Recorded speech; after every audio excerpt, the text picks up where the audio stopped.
you. It doesn't mean that you're going to be problematic for the rest of your life, because that can just give way to a negative self-fulfilling prophecy and self-victimization, which I don't encourage that at all. I want to see, ideally it'd be great to see everybody reach self-actualization, but if you were raised in an environment where you were never provided things like safety and words of praise and self-esteem, it's going to be very, very difficult for you to achieve that.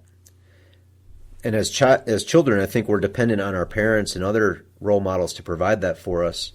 So the challenge can be, well, what if you grew up in an environment where you never provided any of those?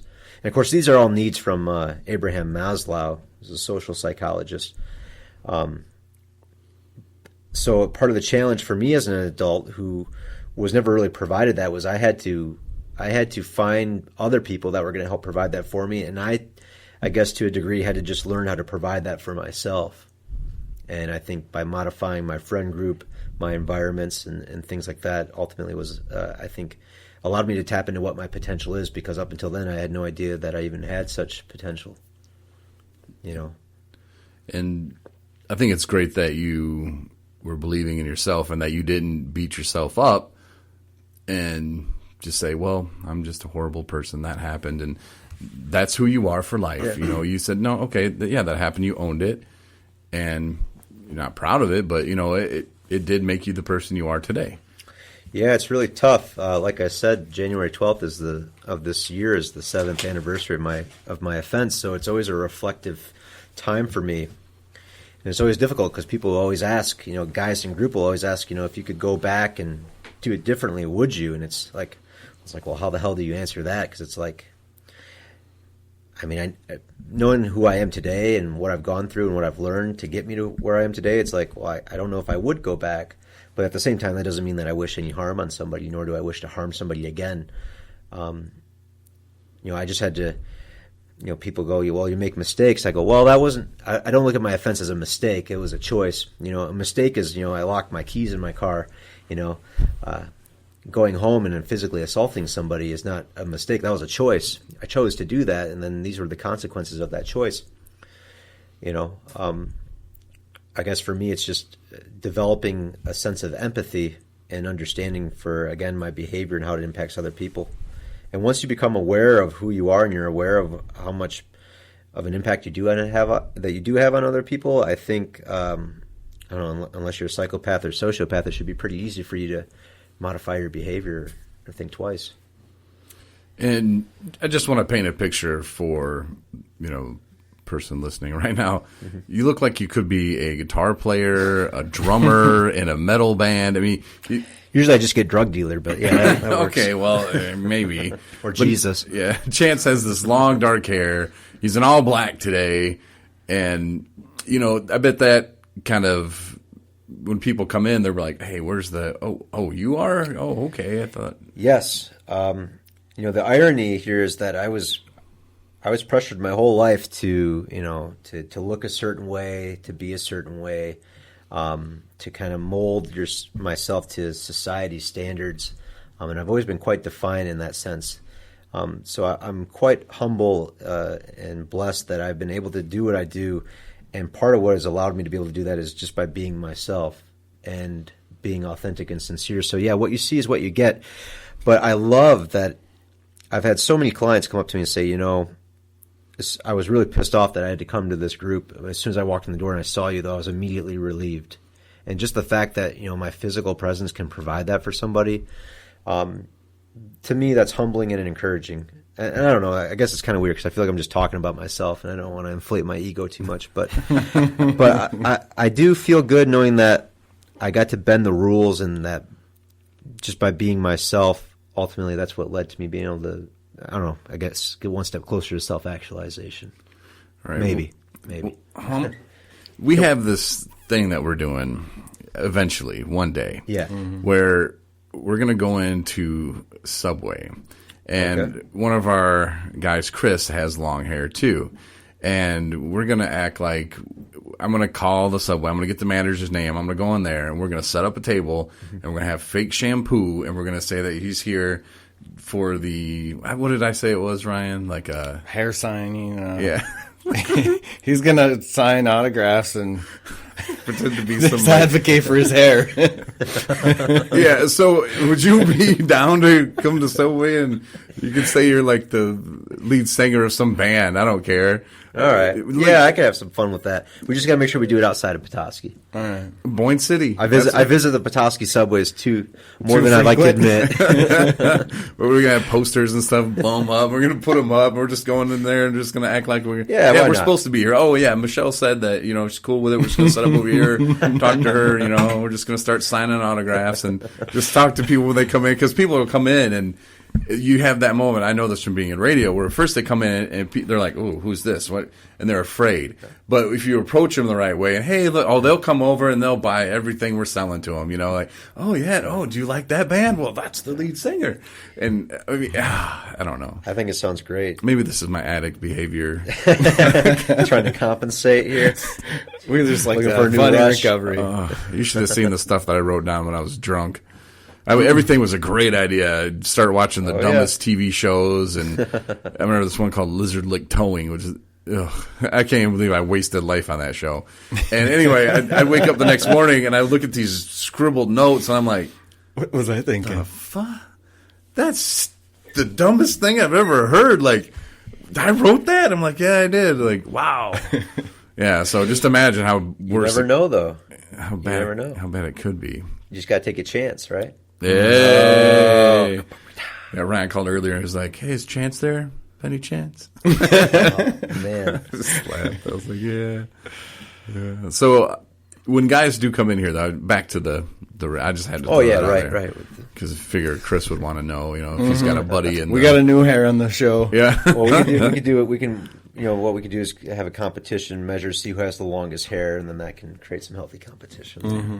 Well, one time we were doing, you ever heard of Cedar Point? Of course. Okay, we used to go there when I worked in Benton Harbor. Our radio station would travel there. It was a pretty sweet gig, and they let us ride all the rides and all that stuff. They put us right to the front of the line. Well, the morning show at the time, John, he grabbed Mandy, who was like the morning show stunt girl, kind of little hot chick or whatever, young, going to school. Anyway, they're like, "Hey, let's mess with everybody." I'm like, "What?"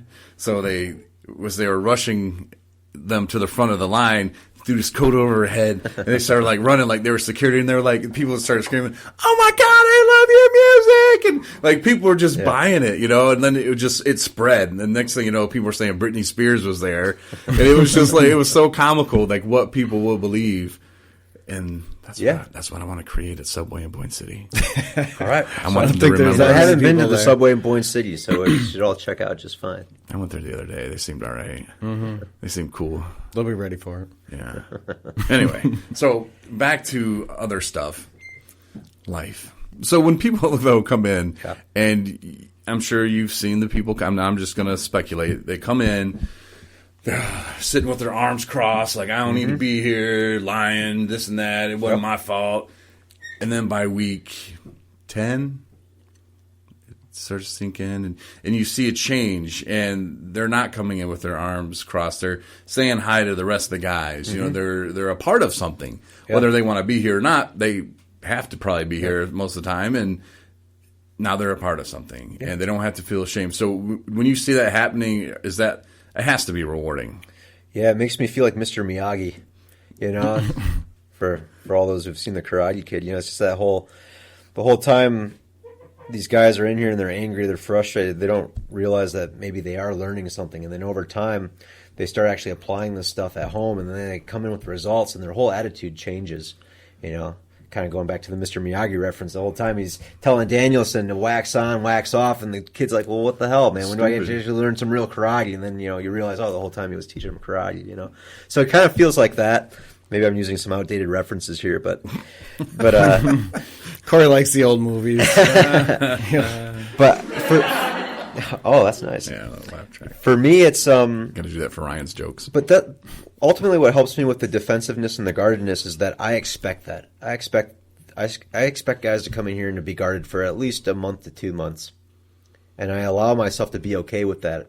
I allow myself to not challenge them in group. I let them sit. I let them listen. I don't call on them, unless they speak up. But I know what it's like to be in that same position, coming in as an offender and feeling ashamed, feeling embarrassed. not wanting any of these strangers to know my business. And again, what's my idealized perception of self? Well, my idealized perception of self is I'm not a bad guy and I don't belong here, so I'm not going to say anything, So for me, I have the empathy of what that feels like, the embarrassment, the shame, the nervousness. So that allows me to, again, hold people accountable while also being compassionate.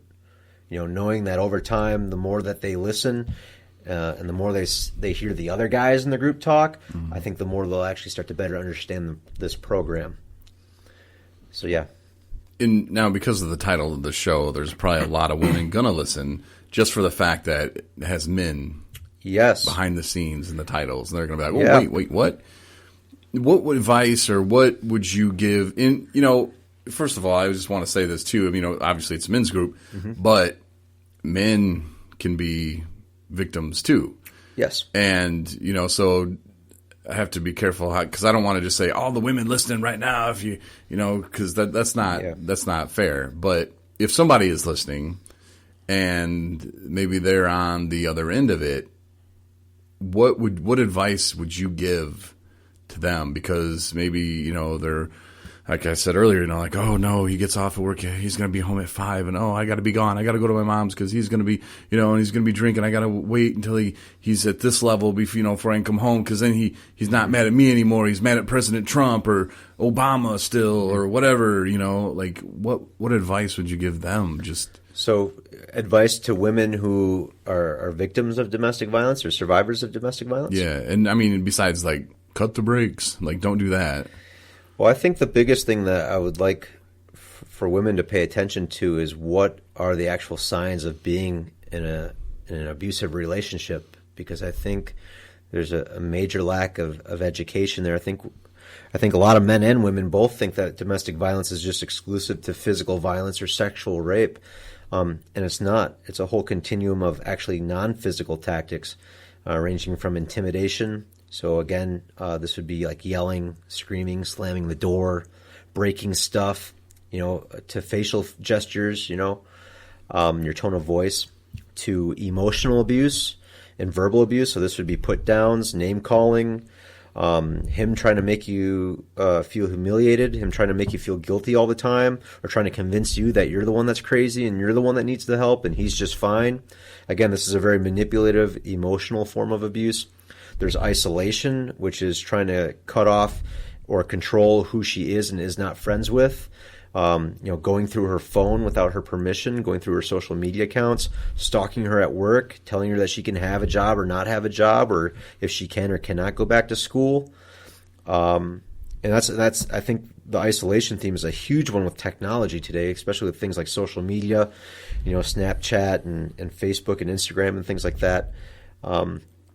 We find that isolation tactics are far more prevalent in today with technology. But then there's also there's sexual disrespect. So not even looking at rape per se, but looking at acts of coercion. This would be trying to beg for sex, guilt tripping. Such as, well, you promised me that that it's at 7 p.m. tonight that you were going to do this for me, and now maybe she changed her mind between the time and 7 p.m. And so you make her feel guilty or bad about that. So now she feels pressured to have sex with you. So coercive, to degrading sexual statements, calling her a slut, for dressing a certain way, again, is a form of sexual disrespect, making her do things against her will sexually, or comparing her to other women as a form of sexual abuse. Why don't you dress like that? Or my buddy's girl, she does this for me. Why can't you be like that? I mean, these are all non-physical forms of domestic violence and abuse. And power and control tactics. Male privilege is another big one. This is, defining what your role is and what her role is, and you get to be the one who decides that. She doesn't really get a say. Using children, so this could be trying to use the children to relay messages, about mom, telling her that she is a bad mom, threatening to take the children away from her, which is probably the most common. There's economic abuse, so this is, cutting off her access to the financial resources, not letting her have access to the bank accounts, making her give you her money or only giving her an allowance. There's, I think the last one is coercion and threats. Again, coercion and threats is pretty